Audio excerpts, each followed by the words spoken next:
Alright, for our next video, we're going to continue to practice using Boxplots, making categorical data from continuous data, and data coding using the generate and replace function in Stata. And we may have time to make some scatter plots in this first kind of week or round of using Stata for just kind of basic descriptive use of data, basic descriptive analysis of data, basic visual descriptions that we can obtain of data. So it's going to be the focus here. And first thing we have to do is we have to open up our county health data. So I pulled it up there. Data editor, I can browse over and see that it's all appears to be there. I see all my variable names there, so it's there. And the last time we were working in a previous video, we were looking at making box plots for categorical data, and we looked at rural percent by category. But this time, I think what we might do is we might look at the current smoking rates. So we can, summarize current smoking rates and hit comma detail, and that will give us the current smoking rates. We have our by U.S. county. So the average smoking rate by U.S. county is 25.3% for the median. That's the median, not the average, my mistake. So if we were to rank all the counties from lowest to highest, the middle county in the United States would have 25% of its population currently smoking.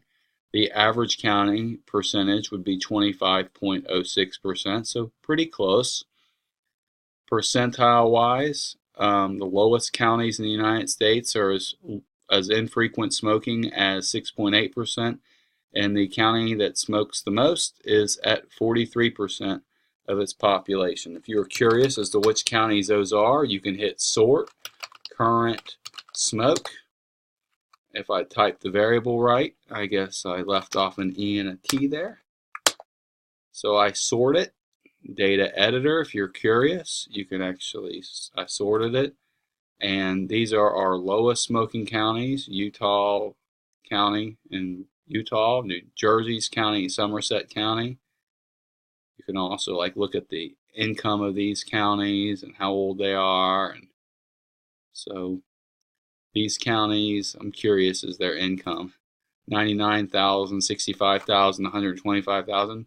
You have like New Jersey, so it's a little wealthier on the East Coast versus the midsection of the country.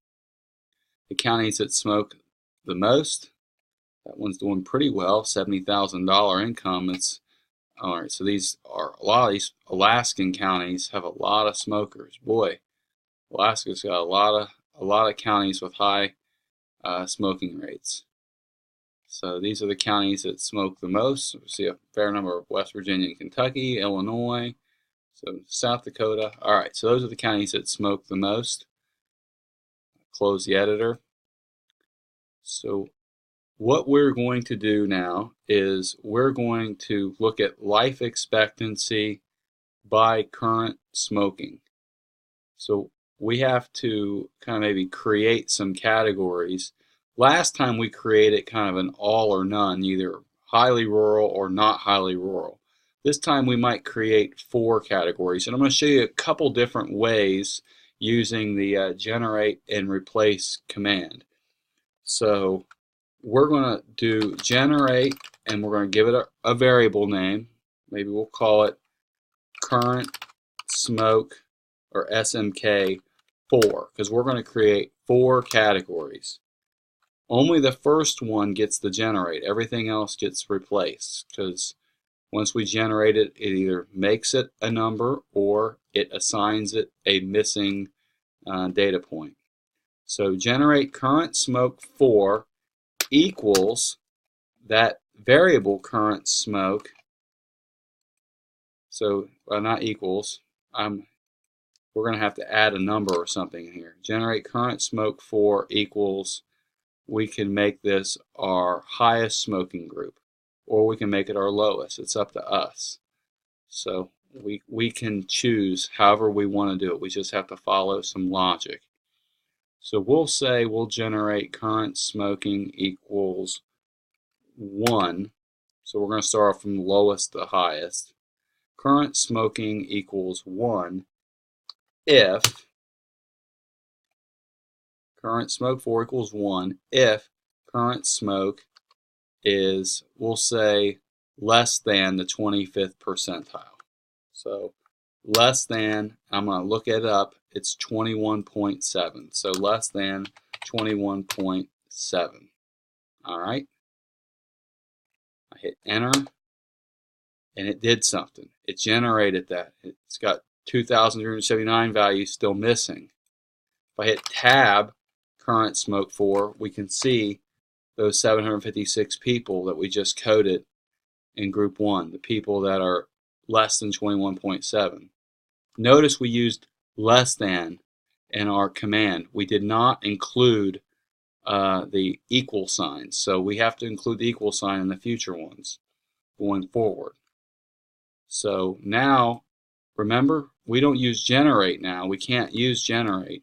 We have to use another variable called replace, or not a variable, but another command called replace. So replace current smoke for, and we're going to go up. So now equals 2 if current smoke is, we're going to say, greater than or equal to 21.7. So now every number that is above 21.7 or equal to 21.7 is going to be coded as 2. So this is going to take all of our high numbers, but we'll fix that here real quick.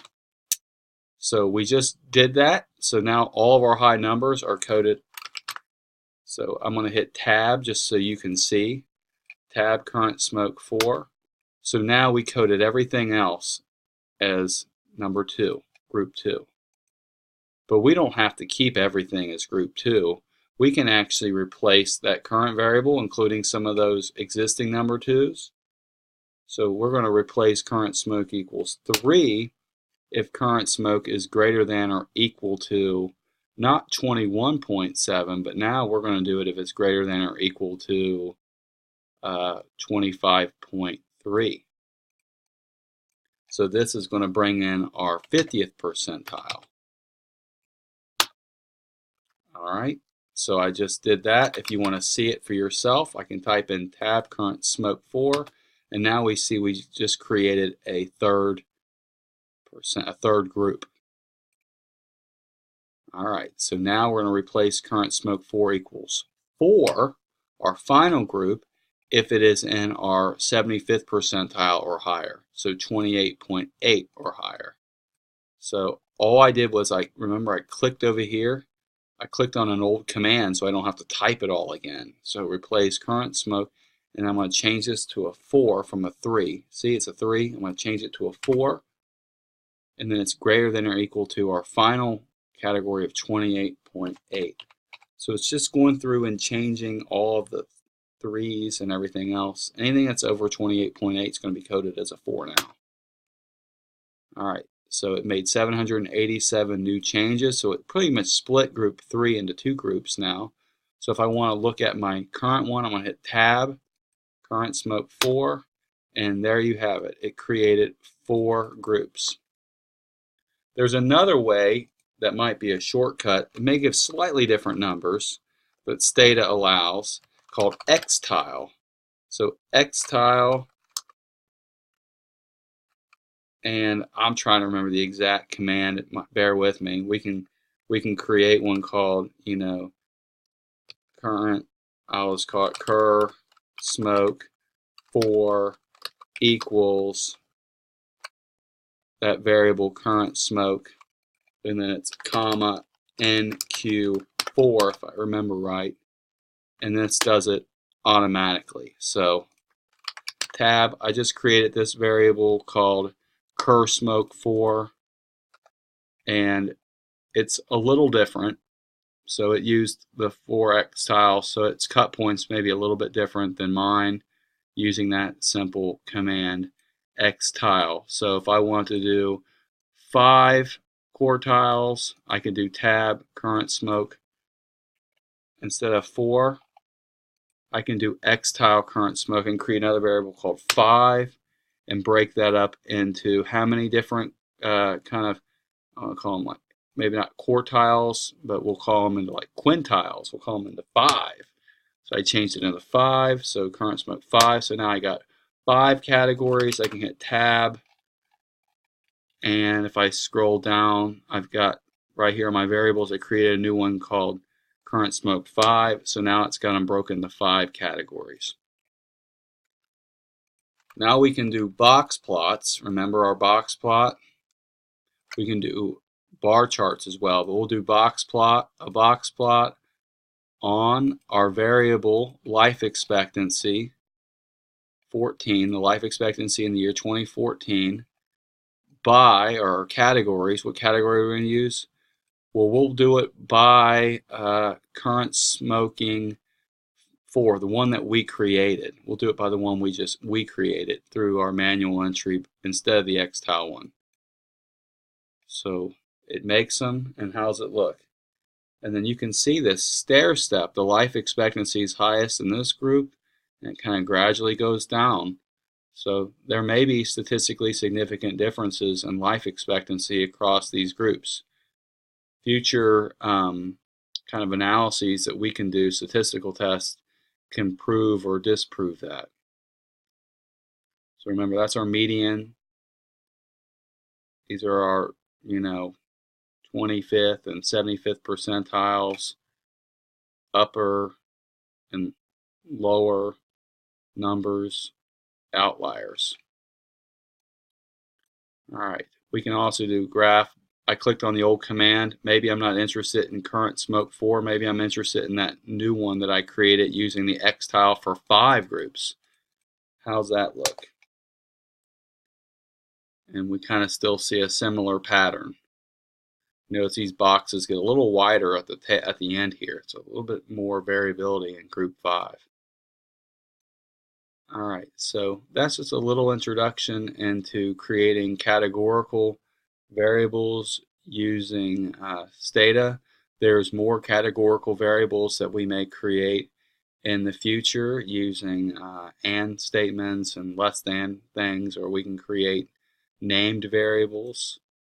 The last very simple kind of graph that I want to be able to show you here in the next couple minutes is pretty simple, and it's called the scatter plot.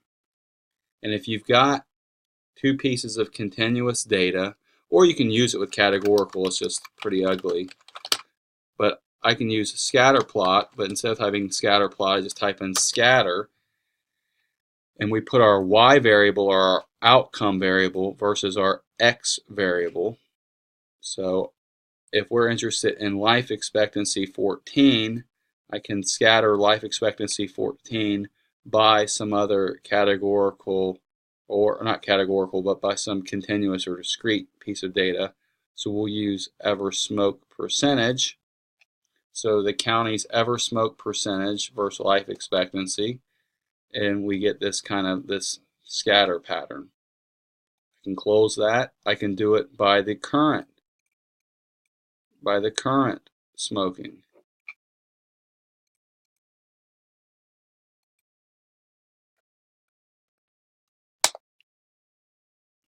And these are by our quintiles, so you see that's pretty ugly.